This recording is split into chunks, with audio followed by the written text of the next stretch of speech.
فقر جنید و بایزید تیرا جمال بے نقاب، تیری نگاہ ناز سے دونوں مراد پا گئے، عقل غیاب و جستجو عشق حضور و اضطراب۔ تازہ میرے ضمیر میں مارکہ کہن ہوا، عقل تمام بولحق عشق تمام مصطفیٰ۔ معزز سامعین محترم، ارباب علم و دانش، اسٹیج پر جلوہ گر علماء کرام اور انجمن طلباء اسلام کے جملہ ذمہ داران، سب سے پہلے تو ہم آپ سے تاخیر کی نہایت معذرت کرتے ہیں، لیکن کام ہے ان کے ذکر سے یوں ہوا یا یوں۔ ہمارا یہاں آنے کا مقصد آپ کے سامنے کسی قسم کی کوئی ایسی باتیں یا ایسا مقصد نہیں ہے۔ ہمارا مقصد یہی ہے، اور جو ہمارے قائد ہمیں مشن دے کر گئے ہیں وہ یہی ہے کہ میرے ہاتھ میں تھا جب تک میرے مصطفیٰ کا دامن، میرے پاؤں چومتی تھی یہی گردش زمانہ۔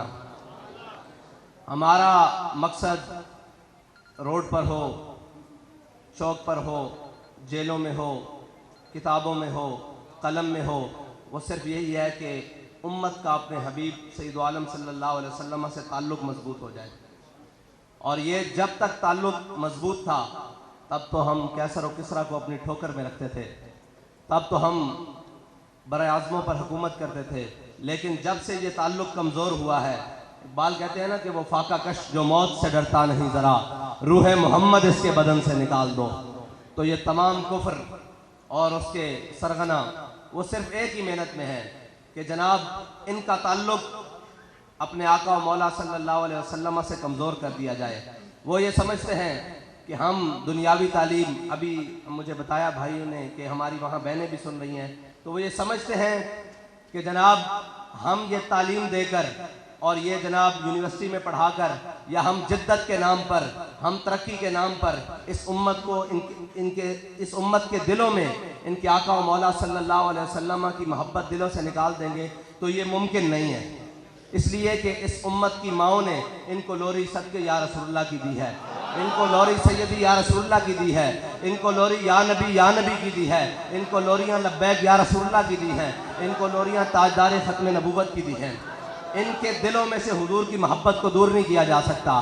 ہم نے مرض کا سبب پوچھنا ہے، اور پوچھنا بھی حکیم الامت علامہ اقبال سے ہے کہ علامہ اقبال اس امت کی زبوں حالی کا سبب کیا ہے؟ تو اقبال کہتا ہے زاں کے ملت را حیات از عشق اوست برگ و ساز کائنات از عشق اوست۔ اقبال کہتا ہے اگر تم سمجھتے ہو کہ برما میں لٹ رہے ہو، تم سمجھتے ہو کہ فلسطین میں لٹ رہے ہو، تم یہ سمجھتے ہو کہ کشمیر تمہارے ہاتھ سے چلا گیا ہے، تو غم نہ کرو۔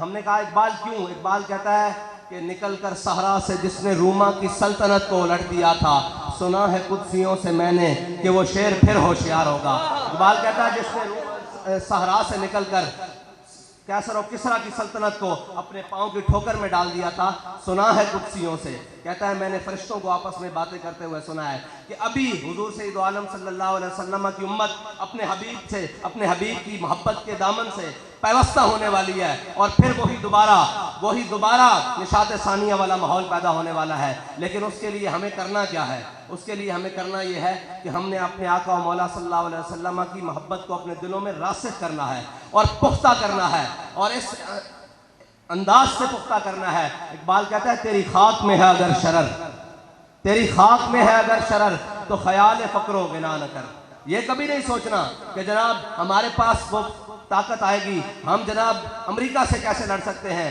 ہم رشیا کو کیسے آنکھیں دکھا سکتے ہیں، ہم جناب اپنے دشمن بھارت سے بات نہیں کر سکتے، ہم جناب پاکستان جناب اس کے اندر یہ ہے۔ اقبال کہتا ہے نہیں، یہ بات نہیں سوچنی، تیری خاک میں ہے اگر شرر تو خیال فقر و غنا نہ کر، کہ جہاں میں ہے نان شعیر پہ مدار قوت حیدری۔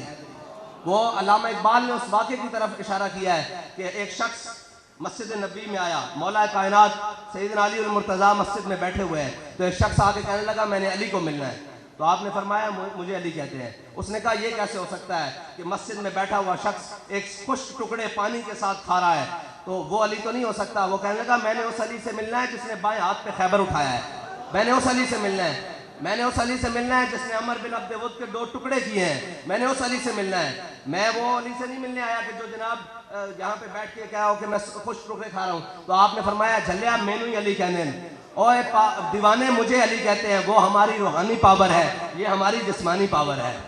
تو یہ یاد رکھیے گا کہ جب بھی امت کے اندر کسی بھی معاملے میں اگر کوئی قوت آ سکتی ہے تو وہ ایک ہی طریقہ ہے کہ جب تک ان کے دلوں میں حضور کی محبت راسخ نہیں ہو جاتی, جب تک ان کے دلوں میں حضور کی محبت پختہ نہیں ہو جاتی, تب تک کوئی منزل نہیں ملنے والی, کوئی منزل نہیں ملنے والی.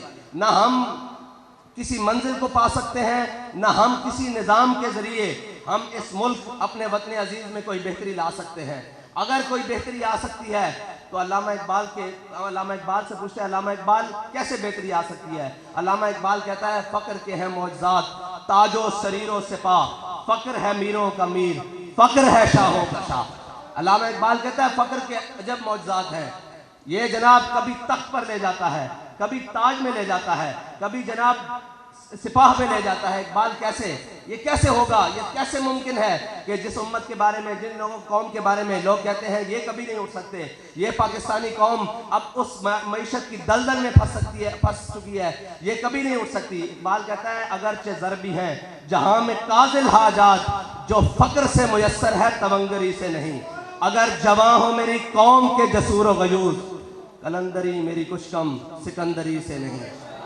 اور آخر میں اقبال نے کمال کر دیا. اقبال کہتا ہے تو یہ نہ سمجھ کہ جب تو کمزور ہے, تیرے پاس کھانے کے لیے نہیں ہے, تیری معیشت کا برا حال ہے, جناب سب کچھ تو کمزوری کے عالم میں ہے, تو یہ تو سمجھتا ہے کہ یہ تیری کمزوری ہے. اقبال کہتا ہے نہیں, اگر جہاں میں میرا جوہر آشکارا ہوا. اقبال کہتا ہے جب ہمارے پاس 2 تلواریں تھی, 8 تلواریں تھی, 2 گھوڑے تھے, 313 تھے, ہم تو 1000 سے ٹکرا گئے تھے. علامہ اقبال کہتا ہے کہ جناب کبھی یہ نہیں سوچنا کہ آپ کے پاس اسباب کم ہو تو آپ جیت جاؤ, یہ کبھی ممکن ہی نہیں ہے. مومن جب بے اسباب ہوا ہے اللہ تعالیٰ کی مدد اسی وقت آئی ہے. اللہ تعالیٰ اپنے بندوں کو بے اسباب ہونے پر چھوڑتا نہیں ہے بلکہ مدد زیادہ کرتا ہے. پھر بدر میں 2000 فرشتے, پھر 4000, پھر آخر میں کہتا ہے انی معکم, میں بھی تمہارے ساتھ ہوں. مسئلہ یہ ہے فضائے بدر پیدا کر, پہلے میدان لگانا پڑتا ہے, پہلے ان ساری چیزوں سے دامن چھڑانا پڑتا ہے جو ساری چیزیں ہمیں اللہ اور اس کے رسول کے در سے دور لے کر جا رہے ہیں. اور جب ہم ان سے دامن چھڑا کر اس رستے پر آ جائیں جو رستہ سیدھا شاخ طوبہ بربستائم, جو سیدھا رستہ مدینہ پاک کی طرف جاتا ہے, جو سیدھا رستہ اس نظام کی طرف جاتا ہے جس نظام میں عمر کو بھی پوچھا جا سکتا ہے جناب یہ کرتا کیسے بنا ہے, وہ نظام کی طرف جس نظام میں خاتون عمر کو کھڑے ہو کر کہہ سکتی ہے کہ عمر تم کون ہوتے ہو ہمارے حقمار مقرر کرنے والے. ہمارے حقمار کو اللہ تعالیٰ نے ہمیں سونے اور چاندی کے پہاڑ دیے ہیں, وہ عمر جو سورج کو ایسے دیکھے تو بے نور ہو جائے. سبسکرائب کریں اور بیل دبائیں تاکہ کوئی خبر رہ نہ جائے.